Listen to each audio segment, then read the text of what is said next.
Olá, pessoal! Você está na Curiosidade Bíblica.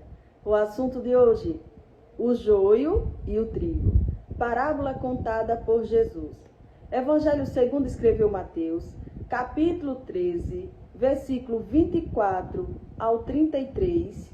Você vai encontrar uma parábola só, dividida em três, contada por Jesus. E aqui você vai entender que essa parábola aqui não está falando do povo da igreja, não. Aqui Jesus conta essa parábola se referindo ao mundo e não à igreja. Vejamos só, você vai aprender a ler a Bíblia agora, aqui, de uma forma correta. Porque para poder você entender isso, precisa usar a óica. E o que é a óica? A óica que precisamos usar para entender esse texto, quando você for ler a Bíblia. Primeiro, óica é observação, interpretação, correlação e aplicação. Se você não ler parando para analisar, para entender, você vai apenas ler e não vai entender nada. Mas se você usar a óica, você vai aprender e entender tudo que tem na palavra de Deus de uma forma profunda. Bom, então quando Jesus fala essa parábola, a parábola do trigo e do joio, precisamos ler. Se não tiver com a sua Bíblia, pega a sua Bíblia aí. Vamos analisar biblicamente o que realmente Jesus está falando nessa parábola. Evangelho segundo escreveu Mateus, capítulo 13, que fala assim, o versículo 24.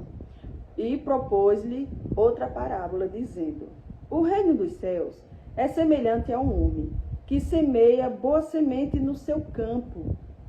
Veja, no seu campo. Continua no 25. Mas, dormindo os homens, veio o seu inimigo e semeou o joio no meio do trigo e retirou-se. Então, aqui entendemos que o Filho do Homem é Jesus Cristo, com a boa semente. E também sabemos que o inimigo, ele planta o mal, a semente do mal. Essa parábola vai falar do campo e não da igreja. Se você continuar lendo, você vai entender mais sobre essa parábola. Mas vamos logo para o resumo. Nesse capítulo, Mateus está escrevendo e vai falar exatamente de três parábolas, que na verdade dá uma. A primeira é a parábola do trigo e o joio.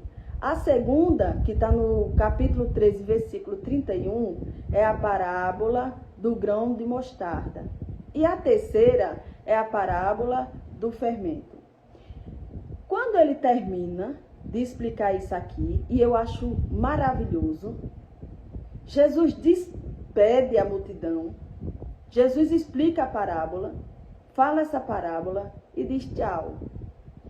Mas se você parar aqui, você não vai entender o que Jesus quis dizer sobre o trigo e o joio.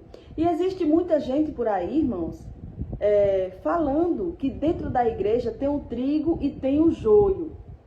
Irmãos, isso aqui é muito sério. Porque o seu irmão que está na igreja, você não pode dizer que ele é um joio. Você não pode dizer que ele é um joio.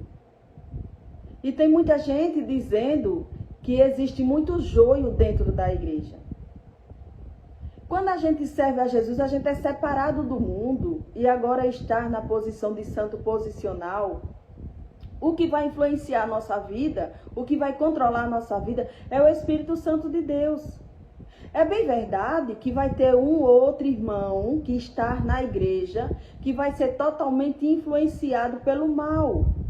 Vai se comportar de uma forma diferente que um salvo, que um verdadeiro cristão deve se comportar.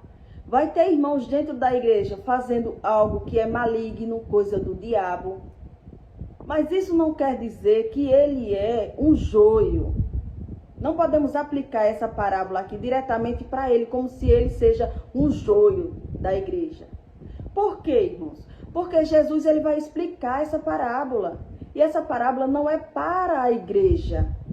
Aqui, na curiosidade bíblica, você está aprendendo essa parábola. Jesus está contando para quem está no mundo, no campo. E veja o que é que diz para explicar essa parábola. Explicando. Evangelho segundo escreveu Mateus capítulo 13, versículo 36. Irmãos, é muito importante você fazer a oica, observação. Você não pode ler uma parábola e parar no meio. Não, você precisa ler todinha para você entender. Então aqui Jesus vai despedir a multidão.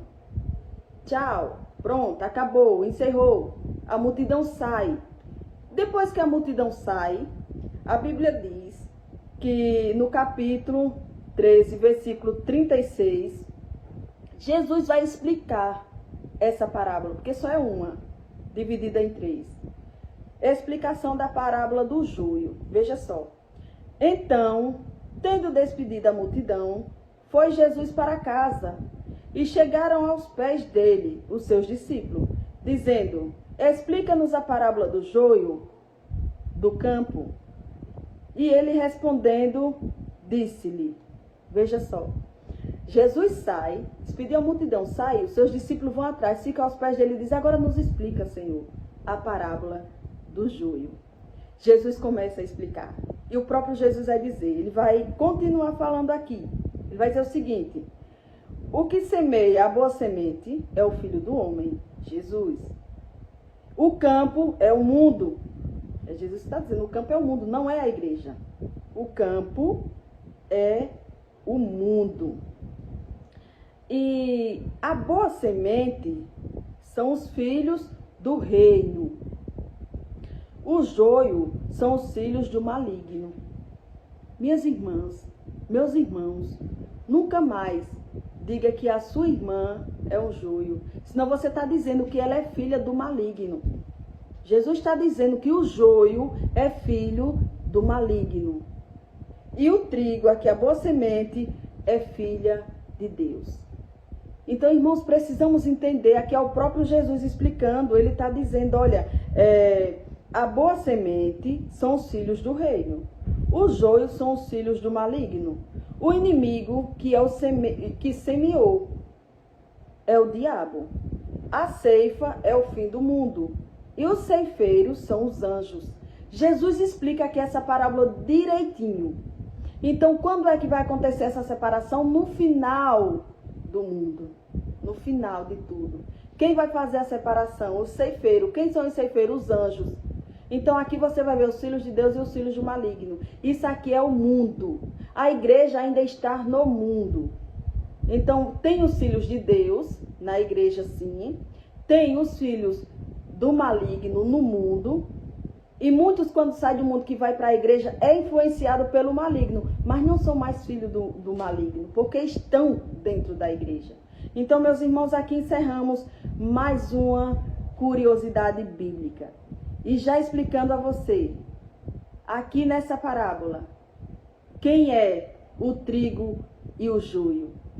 Jesus está se referindo ao campo e não à igreja. Que Deus abençoe, em nome de Jesus.